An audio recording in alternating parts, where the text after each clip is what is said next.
Assalamualaikum warahmatullahi wabarakatuh. Perkenalkan, nama saya Agildi Mustika dengan NIM 22510022, Program Studi Pendidikan Matematika dengan dosen pengampu Bapak Wahyu Setiawan MPD, IKIP Siliwangi. Kali ini saya akan membahas materi yang kedua, yaitu geopolitik. Kalian tahu gak sih pengertian geopolitik itu apa? Geopolitik berasal dari dua kata, yaitu geo dan politik, di mana geo artinya bumi atau planet bumi. Pengertian geopolitik tidak terlepas dari pembahasan mengenai masalah geografi dan politik. Menurut Preston A. James, pada tahun 1896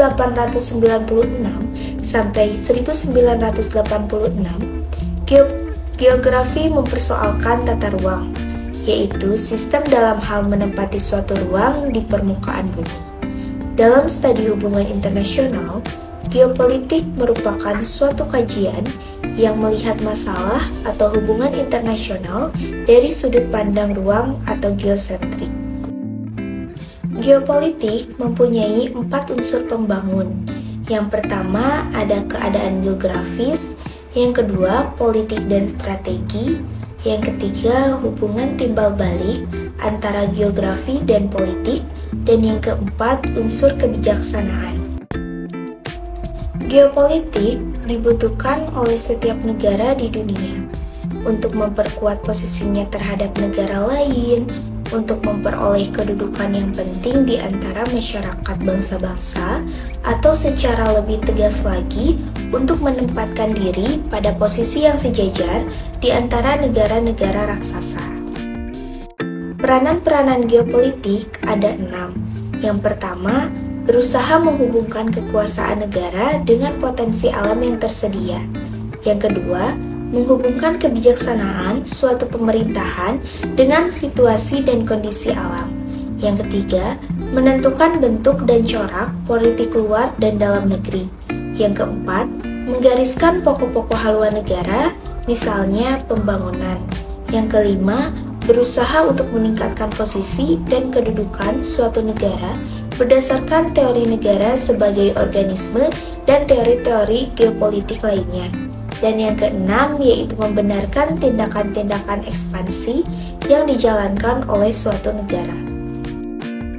Unsur utama geopolitik ada 3.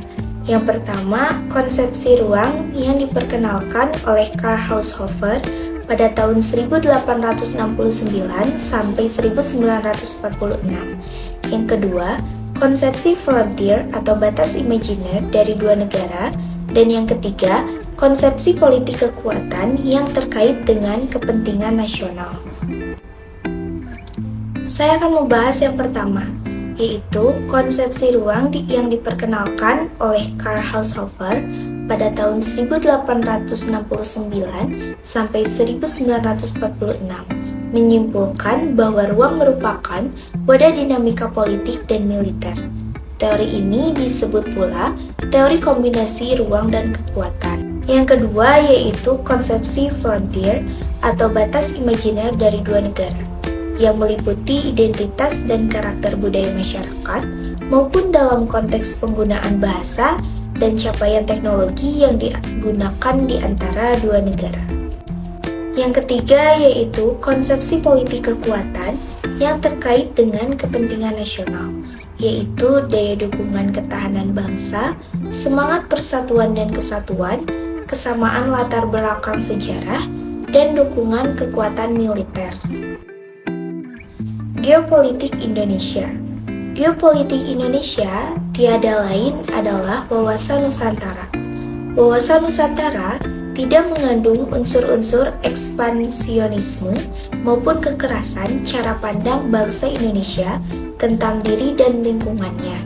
Berdasarkan ide nasionalnya yang dilandasi Pancasila dan Undang-Undang Dasar 1945 yang merupakan aspirasi bangsa Indonesia yang merdeka, berdaulat, dan bermartabat, serta menjiwai tata hidup dan tidak kebijaksanaannya dalam mencapai suatu tujuan nasional.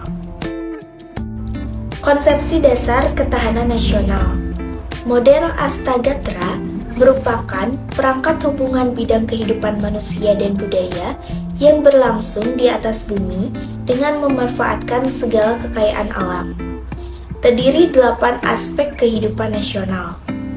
Ada 3 aspek atau trigatra kehidupan alamiah, yaitu yang pertama, gatra letak dan kedudukan geografi, yang kedua, gatra keadaan dan kekayaan alam, dan yang ketiga yaitu gatra keadaan dan kemampuan penduduk. Ada 5 aspek atau pancagatra kehidupan sosial, yaitu yang pertama gatra ideologi, yang kedua gatra politik, yang ketiga gatra ekonomi, yang keempat gatra sosial budaya, dan yang kelima yaitu gatra pertahanan dan keamanan. Terima kasih, cukup sekian materi yang dapat saya sampaikan. Mohon maaf apabila ada kesalahan. Wassalamualaikum warahmatullahi wabarakatuh.